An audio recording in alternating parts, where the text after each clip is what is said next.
यूं तो नहरवाड़ी कच्ची बस्ती में हमारी स्कूल बहुत पुरानी सी थी, मानो एक खंडर को बीहड़ के बीच रातों रात अधूरा सा बनाकर छोड़ दिया गया हो। ऐसा लगता था मानो किसी बहुत पुराने राजा की एक बहुत पुरानी इमारत हो, जिसे आज कई सालों बाद भूतिया स्कूल में तब्दील कर दिया गया हो। भूतिया, हाँ भूतिया, क्योंकि कई किस्से हमारे इस स्कूल के बारे में मशहूर थे, जिनमें से एक था फंदे पे झूली आशा का किस्सा। ये उन दिनों की बात है जब मैं उस स्कूल में 8th क्लास में पढ़ा करता था। अच्छी ठंडी दोपहरी हुआ करती थी तब, जब हम बड़े से ग्राउंड में, जिसके डंडे पे कांच के टुकड़े लगे होते थे ताकि लंच के समय बच्चे स्कूल से ना भाग जाए। हालांकि हमने कई बार स्कूल से भाग जाने की सोची, कौन नहीं सोचता, क्योंकि स्कूल शुरू होता था ठंडी सर्द हवाओं की सुबह में और ख़त्म ठंडी शाम की लहरों पे। हमारा स्कूल 2 मंजिल की एक अजीब सी तिरछी मिर्ची घूमती घामती सीढ़ियों और क्लासरूम्स की बनी एक इमारत थी, जिसमें छोटे छोटे चूने के बने अंधेरे से भरे कमरे हुआ करते थे। दरवाजे ऐसे कि चू चा की आवाज़ें तो मानो सदियों से आती मालूम होती थी। तो ऐसे ही एक रोज हम 5 दोस्त, मांझी, गोलू, तात्या, सुमन और मैं, जुगी, हम 5 दोस्त स्कूल में पूरा टाइम साथ ही रहते थे। क्लासरूम में हम लोगों की सीट्स भी अगल बगल में ही होती थी। तात्या हम सब में सबसे होशियार और आगे रहने वाला लड़का था, बोले तो हमारी टीम का लीडर। हम उसे खोजी भी बोला करते थे, क्योंकि वो हमेशा से स्कूल के रहस्यों के बारे में पता लगाना चाहता था। छुट्टी वाले समय में वो क्लास से निकल 2वीं मंजिल पे चला जाता और एक कमरा जो हमेशा से एक मोटे जंग लगे ताले से बंद ही रहता था, उसको देख कुछ सोचता रहता, मगर इससे पहले कि वो कुछ सोच पाता। ओए लड़के, वहाँ क्या कर रहा है? छुट्टी हो गई है, चलो अपने अपने घर, भागो यहाँ से। तात्या ने नीचे देखा तो स्कूल का चौकीदार मदन लाल उसे ही बोल रहा था, शाम ढले स्कूल बंद हो जाता है, सुना नहीं तुमने? नीचे आ रहे हो या मैं ऊपर आऊं? हम सभी स्कूल के बच्चे मदन से बहुत डरा करते थे। कहते थे कि वो पूरा टाइम नशे में रहता था और गुस्सा आने पर किसी भी बच्चे को पकड़कर पीट देता था। उसकी आंखें हमेशा लाल ही हुआ करती थी। अजीब सा गदमेला सा इंसान था वो। मगर अब सोचता हूँ तो लगता है कि उसके अलावा उस स्कूल की रखवाली कोई और कर भी नहीं सकता था। आज भी उस बारे में सोचता हूँ तो ऐसा लगता है कि जैसे कल की ही बात है। एक अंधेरी भरी रात में मैं अपने 4 दोस्तों के साथ उसी बंद दरवाजे के किनारे पे खड़ा हूँ। जब तात्या नीचे आया तो मैंने उसके गले में हाथ डालते हुए कहा, अबे तात्या, तू कब से लड़कियों वाले क्लासरूम में जाने लग गया बे? लड़की वड़की का चक्कर है क्या? तात्या ने मेरे रिब्स में कोहनी मारते हुए कहा, ऐसा कुछ नहीं, मैं तो बस इस स्कूल के उस दरवाजे के बारे में जानना चाहता हूँ कि आज भी अंदर क्या है, क्यों बंद किया हुआ है। इसका पूरा तो पता नहीं, मगर जो पता है वो बस इतना पता है कि तात्या मुझे कुछ आगे बता पाता कि मेरे बाकी दोस्त हम दोनों पे पीछे से आकर कूद पड़े और यूं ही देहातियों की तरह लड़ते झगड़ते आखिर हम लोग अपने अपने घर पहुंच गए। मैं घर गया तो हाथ पैर धोकर मम्मी के पास बैठ गया। मम्मी चूल्हे पे कुछ पका रही थी, अच्छी खासी खुशबू आ रही थी। मुझे पता था कि हांडी में क्या रखा है। मेरे मम्मी से पूछा, मम्मी मांस पकाया है, पापा आ गए? मम्मी ने भी मेरी तरफ देखा, मुस्कुराते हुए अंदर कमरे की ओर इशारा कर दिया। मैं उठकर कमरे की ओर जाने लगा। अंदर पापा लेटे थे। मैं उनके पास जाकर बैठ गया। घर की छत पे एक हल्का बल्ब वायर से लटक कर जल रहा था। कभी कभी तो लगता था जैसे वो बल्ब सर पर ही फट जाएगा, मगर पापा कहते थे ऊपर छत पे लटके होने से अच्छी रोशनी देता है बेटा। पापा ने अपनी आंखें खोलकर मेरी तरफ देखा और पूछने लगे, कैसा रहा स्कूल? फीस थोड़े ना मांगी मास्टर ने? मैं उन्हें बोला था कि अगले इतवार को भरवा दूंगा। मैंने कहा, नहीं, फीस तो नहीं मांगी आपने, बोल दिया तो फिर नहीं मांगे। मैं पापा से कुछ पूछना चाहता था मगर पापा ने मेरा जवाब सुन वापस आंखें बंद कर ली। शायद पापा थक गए थे। इतनी दूर से दूसरों के खेतों में हल जो चला कर आए थे। मैंने भी उन्हें ज़्यादा परेशान नहीं किया और रूम से थोड़ी देर बाहर निकल गया। बाहर सब्जी की खुशबू आ रही थी। मम्मी ने चूल्हे से सब्जी उतार कर अब रोटियां बनानी शुरू कर दी। मैं बाहर निकला तो मम्मी ने कहा, जोगी, बाहर का बल्ब चला दे। मैं बल्ब के दोनों वायर कनेक्टर में लगाकर सेट कर दिए और इस अंधेरा बढ़ाती रात में बल्ब ने हल्की सी रोशनी बिखेर दी। इसके बाद मैं अपने घर की कच्ची डोली के पास जाकर खड़ा हो गया। मेरा घर आधा मिट्टी और आधा चूने से बना एक पक्का सा घर है। मेरे गांव में ऐसे ही घर हुआ करते थे, कच्चे मकान और ठंडे खुले खेत। वहाँ देखने के लिए भले ही कम चीज़ें थी, मगर फिर भी पूरा सुकून था वहाँ। रातों को टिमटिमाते तारे तो मानो पूरी दुनिया की सैर करवा देते थे। काली रातें और आग के आगे बैठकर दोस्तों के साथ लंबी लंबी चलती वो बातें अब कहाँ सुनने को मिलती है। जब मैं डोली के पास खड़ा हर ओर निहार रहा था, तब मम्मी रोटियां बनाने में व्यस्त थी। मेरे मन में तात्या की बातें भी चल रही थी कि आखिर तात्या जिस कमरे की बात करता है वहाँ ऐसा क्या है और क्या हुआ है। मैंने तो कभी उस पर गौर ही नहीं किया, ना कभी इसके बारे में जाना। यही बातें सोचते सोचते आखिर मम्मी ने भी सारी रोटियां बना ली और मुझे आवाज़ देकर बुलाने लगी कि सब्जी की हांडी उठाकर अंदर ले चलो और अपने पापा को भी उठा दो। अपने धीमे धीमे कदम लेते हुए मैं मम्मी के पास गया। हल्की हल्की चूल्हे की जलती रोशनी में उनका पसीने से भरा चेहरा साफ दिख रहा था। बाल हल्के बिखरे हुए थे। हल्का हल्का आटा अपने माथे पे लगे। अपने हाथ से चेहरे के बालों को हटाते हुए एक हल्की सी मुस्कुराहट दे माँ ने मुझसे कहा, खाना अंदर ले जाओगे? मैंने माँ को हल्की सी स्माइल दे सब्जी की हांडी उठाकर अंदर कमरे में ले गया। माँ भी तब तक हल्का जलता चूल्हा छोड़कर हाथ पैर धोने चली गई।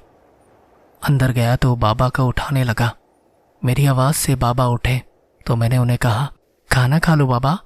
फर्श पे रखी हांडी देख बाबा भी अपनी खाट से उठने लगे। माँ कपड़े में बंधी रोटियां अंदर लाकर सबके लिए प्लेट लगाने लगी। मैं भी एक साइड बैठ गया। बाबा मेरे सामने थे और माँ मेरे दाएं ओर। भगवान को याद कर हम सब ने सब्जी कटोरी में डालकर रोटी खाना शुरू किया। बहुत अच्छी खुशबू के साथ बहुत अच्छी सब्जी बनी थी। मैं रह रहकर खाना खाते खाते माँ बाबा को देख रहा था। वो दोनों आपस में ही अपनी दिनचर्या की बातें कर रहे थे। मेरे जहन में जो बात थी मुझे वो बाबा से पूछनी थी। जब माँ बाबा की बातें जरा देर के लिए थमी तो मैंने उनसे धीमे स्वर में पूछा, बाबा वो हमारे स्कूल में? बाबा ने मेरी बात को तोड़ते हुए कहा, स्कूल में क्या? फीस की बात? वो कर तो ली बेटा। मैंने कहा, नहीं बाबा, वो फीस वाली बात नहीं, मुझे आपसे कुछ पूछना था। मीट का एक निवाला अपने मुंह में सरकाते हुए बाबा ने कहा, पूछो। मैंने आगे कहा, बाबा वो हमारे स्कूल की दूसरी मंजिल पे जो बंद कमरा है उसमें ऐसा क्या है? वो बंद क्यों है? बाबा ने माँ की तरफ झुकी सी नज़रों से देखा। ऐसा लगता था मानो एक निराशा उनकी आंखों में भर आई हो। बाबा ने मेरी तरफ देखा और कहा, तुझे उस कमरे से क्या? तू पढ़ाई पे ध्यान दे। कौन सा कमरा बंद है और कौन सा नहीं, इसे स्कूल पे छोड़। मैंने फिर कहा, बाबा बताओ ना, मुझे जानना है आखिर ऐसा क्या है जो इतने सालों से बंद है। बाबा ने माँ की तरफ देखा तो माँ ने धीमी सी आंखों से अपना सर हल्का सा हिलाकर उन्हें मानो कहा हो कि हाँ बता दो। तब बाबा ने मेरी तरफ देखते हुए कहा, जहाँ तक मुझे पता है वो कमरा कई सालों से बंद है। जब यह स्कूल बना भी नहीं था तब से। लोग कहते थे कि उस कमरे में किसी लड़की की मौत हुई थी। मौत मतलब? मैंने बाबा से पूछा तो बाबा ने कहा, मौत मतलब अब मैं तुम्हें क्या बताऊं बेटा, तुम अभी समझोगे नहीं। आशा नाम था उस लड़की का। कहते हैं कि उस लड़की को कुछ बुरे आदमियों ने अगवा करके उसी कमरे में ले गए थे। माँ की तरफ निराशा भरी नज़रों से देखते हुए बाबा ने आगे कहा, और उस लड़की के साथ ज़बरदस्ती की थी। बेचारी छोटी सी तो लड़की थी वो, यही कोई 13 साल की। बड़ा बुरा हुआ उसके साथ। इतने वेशी लोग और ऊपर से नन्ही सी जान, कब तक लड़ पाती। कोई 7-8 दिन बाद उसकी लाश उसी कमरे में फंदे पे झूलती मिली। बच्ची का शरीर सड़ चुका था, जगह जगह लटें चलने लगी थी, अजीब ही तरह से हड्डियां मुड़ गई थी और खाल। बाबा आगे कुछ कहते कहते माँ का इशारा समझ मेरी आंखों में देख रुक से गए। शायद उन्हें मेरी आंखों में डर दिख गया था। ऐसा भगवान किसी के साथ ना होने दे। ये बात कहते कहते ही बाबा की आंखों में एक अजीब सा डर आ गया। माँ की तरफ देखते हुए उन्होंने आगे कहा, मगर बताते हैं कि आशा की लाश बरामद होने के ठीक 3 रातों बाद एक रात ना जाने कैसे उन 3 में से 2 आदमियों की लाशें गांव के बाहर एक पुराने खंडर वाले पेड़ के नीचे झूलती मिली। वो तीनों उसी गांव के बाहर खंडरों में जा चुके थे। बाबा ने मेरी तरफ देखकर कहा, बड़ी रहस्यमय मौतें थी उन दोनों की। जब मैं 24 साल का था तब हुआ था ये वाकया। मैं भी दौड़ता हुआ गया था उन्हें देखने। बड़ी अजीब तरह से लटके थे वो। गर्दन ऐसे झूल गई थी मानो किसी ने शरीर को पकड़कर फांसी पे झूले झूले ही उन्हें तब तक घुमा दिया हो जब तक कि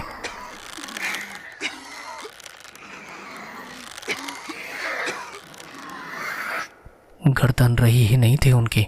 और एक अजीब बात जो मैंने अपनी इन्हीं आंखों से देखी थी, उन दोनों की आंखें थी ही नहीं, आंखों की जगह रेंगने वाले सूड़े चल रहे थे।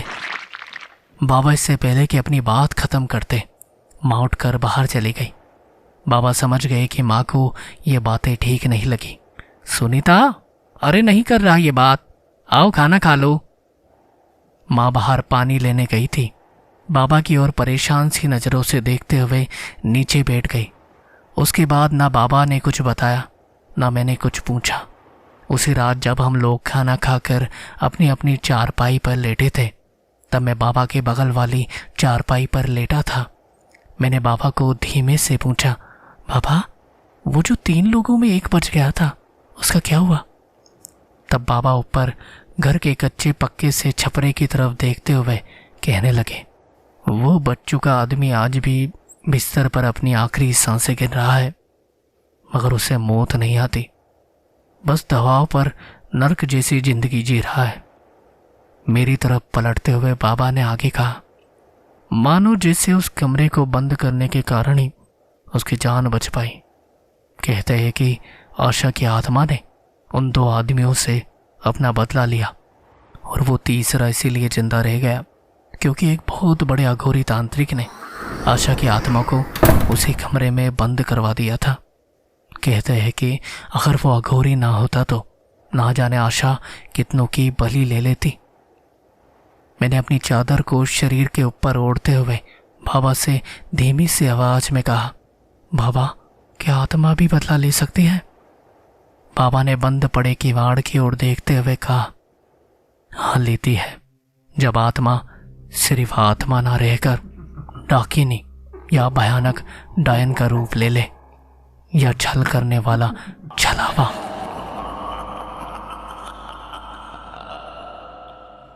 बाबा की बात सुन मैं भी एक पल को किवाड़ की ओर झांकने सा लग गया। ऐसा लगता था मानो बंद किवाड़ से कोई झांक कर हमें ही देख रहा था। मैंने बाबा से फिर पूछा, तो बाबा फिर ये स्कूल कब बनी? ये स्कूल ये पहले खंडर ही हुआ करता था।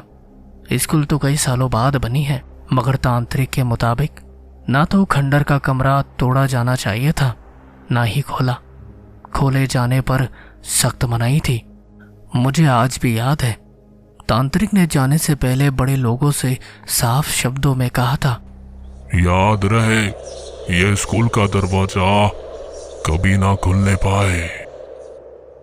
भले ही आज उस रात को 30 साल बीत गए हैं, मगर आज भी तुम्हारे स्कूल का वो कमरा वैसे ही बंद है। बस कुछ धागे जो तांत्रिक ने बांधे थे वो जरूर गलकर टूट गए होंगे। अब उन बातों पे कोई गौर नहीं देता बेटा, तुम भी गौर मत दो। अब सो जाओ, सुबह स्कूल भी जाना है तुम्हें।